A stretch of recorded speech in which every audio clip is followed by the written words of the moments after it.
Depuis le mois d'avril 2021, l'ONG Empowering Response Burundi a été recruté par la FAO pour faciliter la mise en œuvre du projet de réhabilitation des paysages naturels et adaptation au changement climatique dans la province de Bujumbura rurale à travers l'approche des champs écoles des producteurs, CEP.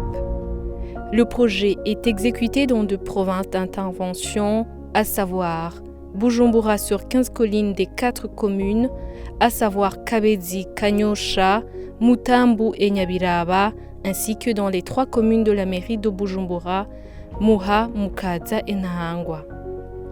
Les bénéficiaires finaux sont les ménages vulnérables, dont l'effectif est évalué à 8 493 ménages à Bujumbura dit rural et 900 ménages structurés et encadrés en 330 CEP. 2 ans et 8 mois, soit 32 mois, sont déjà écoulés et 4 protocoles ont été déjà signés entre la FAO et EERB pour faciliter la mise en œuvre de ce projet. Le présent documentaire en images est une suite des autres documentaires produits précédemment. Le dernier documentaire date du mois de septembre 2023. Il revient principalement sur les récentes réalisations et histoires de succès au 30 décembre 2023.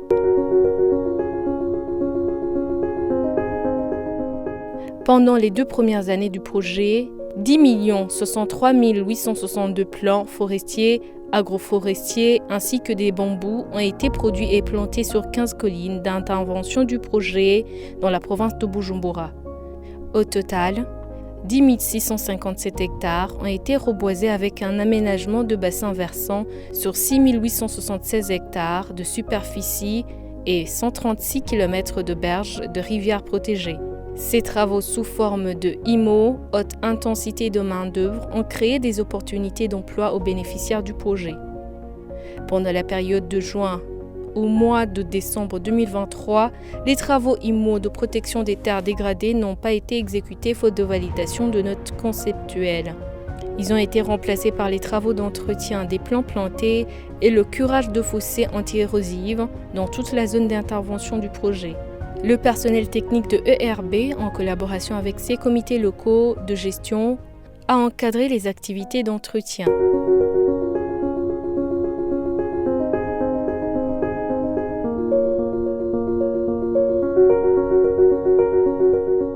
nkaba nitwa Hagizimana Emmanuel, nkaba ndicegera cy'urongo mu mutumba wa Musenyi, komine nziza yacu ya Nyabiraba. Ntambwe no gushimira ibikorwa FAO yangurira ku mutumba wacu wa Musenyi, ibikorwa byo kugwiza umwimbu, gukinga ibidukikije, guca imikobeko no guteragira ubwatsi ku mikobeko. Nuko bisanzwe vyose twabihawe n'umugambi FAO ifatanyije na RRB.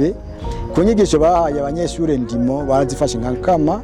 Igituma tubandana dusubira imikobeko ni isi yacu niteza kwibungabunga. Uwo mugambi yadushize mwo icyumviro cyo kudufasha guyangira agasabune guca imikobeko. Twararavye ko bakidukingiye isi yacu, ariyo mpamvu tubandanya tuyisibura kanatsinda twongera duca imikobeko, twongera dufasha no guteragira ibiti bana ndimo kugira ngo isi yacu nibandanye igirane ibubugaragwa. Icyo dusaba nuko amashiramo yobandanya kudutera intege kugira ngo tubandanye kurushiriza gukingira imitumba yacu hamwe n'idukina imitumba imibanyi. Tunaho nyene rifuza kuwo mugambi woshika kuri yo mitumba kugira ngo nabo barushiriza gukingira ibidukikije.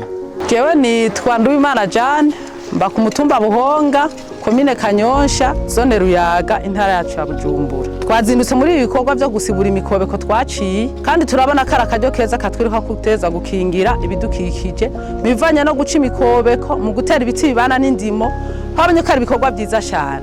Rero turakengurutse igikorwa mwaduhaye, kandi turashaka n'ubundi ko mutwongera ibindi bikorwa. Abanyagihugu murabona ko barashoboye gukora, nk'ahandi mwari gusanga batasha, ariko murabona ko turi ku kivi. Kera mu mirima yacu wasanga hari inkukura, ariko ubu kubera iyo mikobeko inkukura zagabanutse.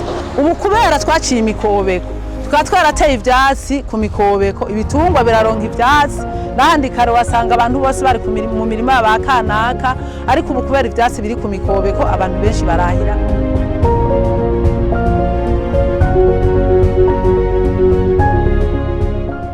À Gitega, la FAO a organisé en 4 sessions des formations de renforcement des capacités des 33 facilitateurs modèles, 16 animateurs et 3 superviseurs du projet. Ils étaient dispensés par 2 experts internationaux formateurs ainsi que les formateurs nationaux sur l'approche CEP. Les 33 facilitateurs internes des CEP remorquent les 132 autres facilitateurs internes des autres CEP. Les intercessions sur les formations pratiques se sont poursuivies sur terrain dans la zone d'action du projet en date du 6 au 10 novembre 2023. Les 2 experts internationaux, accompagnés par les formateurs nationaux, les animateurs et superviseurs CEP de l'ONG ERB, ont effectué les visites de terrain. Ces visites de 33 CEP modèles avaient pour mission de se rendre compte des acquis de la 2e session de formation pour une bonne préparation de 3e session de Gitega du 13 au 18 novembre 2023. Au total, 330 CEP sont créés et encadrés dans les 2 provinces d'intervention du projet. Les facilitateurs témoignent, eux, comment ils mettent en pratique les formations théoriques.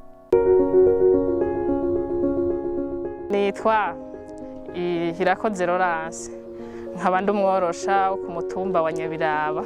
Rero jewe ku nyigisho nashoboye kuronka muri uyu mugambi wa FAO ufadikanije na ERB. Nararonse kurima kijambere ibigori, ndamenya ukuntu umuntu ashobora gukingira isi yacu. Hanyuma murabona ko twaciye imikobeko, hama turatera ubwatsi, hama tumaze gutera ubwo bwatsi turarima ibigori. Hama tumaze kurima ibi bigori nabifashijwemo cyane n'uku kuntu nari mfise ubumenyi butandukanye kuko baratwigishije ingene ushobora gutera ikigori, ama ekratema ukoresha hagati y'umurongo n'uwundi cyanye hagati y'ikinogo n'ikindi. Kare ntararonka inyigisho muri uyu mugambi, aha hantu nahora ndaharima sinahora nimbura, ariko mugabo ubu ndiko ndaraba ndabona ko nshobora kuyimbura ku rugezo rushimishije. Kugeza uno munsi murabona ko uyu murima wanje uteye igomwe. Abanwanyi ndabigisha nanje wanje nkacanza nyene nkongera nkabikora kugira ngo abanwanyi mu gihe bibazazaniye bakaca baza kurabira ni wanje. Nitwa Ndayishimiye Merasienne, nkabamba ku musozi wa Rubizi muri komine Kanyosha intara ya Bujumbura. Bisi vyirato vyuko nize kurima kijambere kubw'igiterwa c'ikigori. Ubu murima rero mubona uteye igomwe ni uw'umuryango, tukaba twavyigishijwe mu mugambi wa FAO dukingira ibidukikije.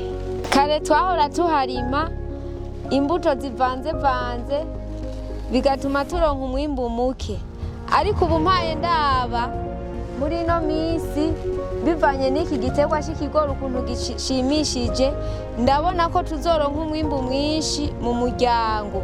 Abanyeshure ndimo muri ngaha muhaye mwitegereza ubu murima ukuntu uteye igomwe, ndabatumiriye namwe kugira ngo mwige kurima kijambere, murima imbuto zirobanuye kandi mureke kurima jujuta kugira ngo namwe hirya y'ejo bize bigende neza, muronke umwimbu mu muryango, ndetse mukurikize na rya tegeko ngo umufuko wose uronka amafaranga n'umunwa uronka ico kurya. Murakoze. Je nitwa Simeho Ndarusanze wo ku mutumba Musenyi, komine ya Nyabiraba, nkaba ndongoye isepe Rukundo. Ibikorwa vya ERB na FAO murabona jewe narabigamburutse, murabona namwege n'ibyo mwibonera n'ubu ndi ku kivi. FAO yaraduhaye imbuto, izo mbuto yaduhaye twe muri uwo mugwi wacu Yosepe y'abantu 30 niko tugize na nawe nuze. Hanyuma izo mbuto twarazakiye kandi si rya mbere, no ku mwaka uheze baraduhaye intore, baraduha amapavo yaragenze neza, nuko n'ibitunguru vyaragenze neza. No basaba ko mwoturongera isoko tukagurisha neza, abasaba yuko mwoza murabandanya mutwigisha.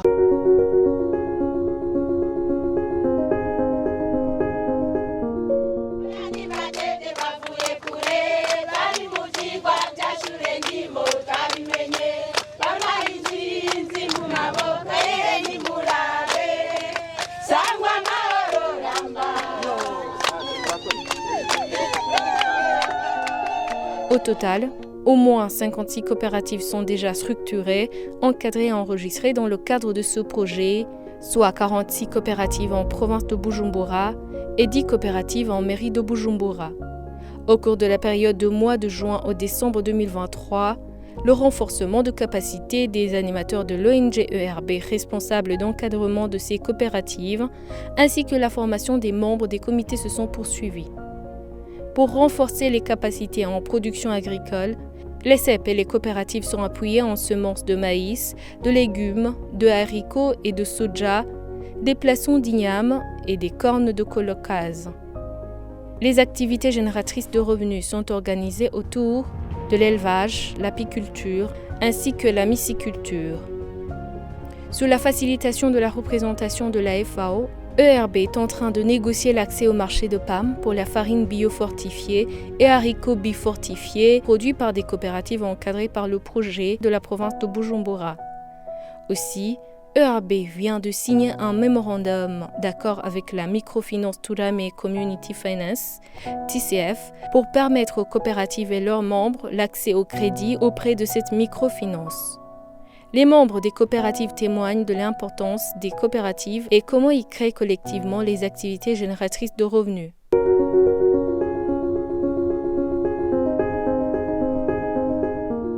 Amazina ni Nishimwe Tritineve, abasanzwe mba ku mutumba wa Ramba, komine ni Kabezi, intara yacu ya Bujumbura. Sanzwe ndi umukuru wa koperative igizwe n'amashuri ndimo 10, ikaba yitwa Twiyunge turwanye inzara. Koperative yacu twayandikishije ubirazwe n'amategeko muri Anakope, butafise ivyemeza ko turi ku kivi. Cyane cyane turakora ibintu bijanye no kurima n'ubworozi, ubu turamaze korora. Muri koperative yacu turaziganya buri kwezi. Turafise umurima utari muto, umurima w'imyumbati, turafise n'umurima w'ibigori turi muri aresenga 35. Turafise ubutunzi bungana n'inka 2. Aho izo nka 2 zadutwaye imiliyoni 2,400,000, amase nayo tuzoyakoresha asigaye n'abanywanyi bashobore gushikirwa. Buri munwanyi yaratanze umutahe w'7,000 kugira ngo dushobore gukota aho turima. Twaregeranije amafaranga angana n'umiliyoni 1,400,000. Ubu hari imyumbati kandi imeze neza cyane, ubu tuyiteze ko tutazoshobora kuja musi miliyoni 2. Nitwa Ngendakumana Arcade, nahamba ku mutumba wa Rubizi, zone Muyira, komine Kanyosha, intara ya Bujumbura. Kabasanzwe ndi umuwanyi wo muri koperative yacu duhagura ibikorwa Rubizi. Sanzwe ndi umworosha. Iyi nka mubona ngaha ni ya koperative yacu. Ze baranyizeye barayima kugira ngo turabe ko koperative yacu yoteriza imbere. Kubijanye n'amasezerano yayo, turavuganye yuko umwavu zocamo 2. Igice kimwe kibice wanze kugira ntabize mu itongo ry'umuryango. Igice kigira 2 kibe cya koperative. Kubijanye n'inyungu nayo turavuganye yuko koperative zokuramo umutahe wayo, hanyuma inyungu nayo ducamo 2. Jewe ntwari igice koperative ikindi, genda kibonamo inyungu nini cyane. Inyungu ya mbere ni uwo musaruro nzoyikurako muri bya bice 2. Cya gice tuzogabura, bamwe ba koperative gatwara igice nange gatwara ikindi. Umvise igice cy'wanze kizofasha umuryango, kandi ni mu gice cya 2 muri koperative nzoba ndimo n'umuryango. Ku mazina nitwa Uwimana Jean Dodier, nije sanzwe nserukira imbere y'amategeko koperative yo ku mutumba wa Mena, ikaba yitwa Dukingira isi yacu Mena. Iki ni kimwe mu bitungwa duheruka kugura mu butunzi bwa koperative, ikaba ari imwe muri 2 dufise nk'ubutunzi bwa koperative. Ni inka twaguze dukoresheje inguvu z'abanywanyi mu mafaranga yagiye aratangwa n'abanywanyi n'amafaranga twagiye turakata mu bihembo twaza turaronka nk'agasabuni mu mafaranga yava muri FAO. Hama ku bijanye n'iby'ubutunzi bwa koperative turafise imirima 2. Muri iyo mirima 2, umwe twarawurimyemwo imyumbati, duteramwo n'ibigori kumwe n'ibiharage. Novuga nta mafaranga menshi novuga yasigaye kuri konte, mugabo ayahari yose si make, kuko kuri konte turafise nk'ayari mu gukwiza umiliyoni hafi n'ibihumbi 600 ko ayasigaye. Ayo nayo tukaba turiko tugerageza uburyo bwose twiga ko tworondera uwundi muntu yoshobora kudutungira iyindi nka hama tukaba turayagura ikindi gitungwa c'inka nyene. Ishure ndimo tera imbere. Ku mazina banyita Irakoze Anosiate, nkaba mvuka muri quartier yacu nziza ya Carama, zone Kinama, komine Ntahangwa. Ndi umunyeshure wa shure ndimo iri muri quartier Carama. Shure ndimo yacu yitwa Kazoza k'abakenyezi. Tukaba tuko turerekeza muri koperative ya abahizi biterambere. Amatwebwe bwa mbere utaratangura kurima, twarima uko tuvyiyumviriye ko tutari bwaronke abadushigikira, tugatera uko tuvyumva by'iwacu. Ariko mu nyuma haraje shira hamwe iratushira hamwe nko mu mashure ndimo, hanyuma iraduha imbuto turatera. Umurima wacu mubona twateye santimetero 80 kuri 60. Baratwigisha ngene turima kijambere dutera ku murongo. Ubu turiko turaraba turabona neza yuko ibigori byacu bimeze neza, tuzokwimbura gusumba uko twahora kwimbura. Mwese murabibona. Ndiko ndaraba naje ubwanje ubyo nakurikiranye mwirishira hamwe ku murima mfise nubwo ari mutoya, ndabona yuko nzokwimura bisheme gusumba uko nahora nimbura kare, kubera ko byo dukura ngaha batubisha ko dushobora kubitwara mu makarite yacu, mu mirima yacu, tukavyigisha n'abandi. Ishira hamwe ERB hamwe na FAO tugiye twumvise yuko bagiye kudushigikira bakaduha ivyo bikoresho byo muri nawe nuze, ariko turakeneye ihugurwa ryo muri nawe nuze kugira ngo tuze turashobora kugira intererano bikwiye muri nawe nuze no muri koperative. Jewe nitaniye muri Claudiane, mba ku mutumba Nyabiraba muri komine Nyabiraba no mu Gatsimbiri Nyabiraba. Ndi umwe mu bagize amashure ndimo bita amasepe.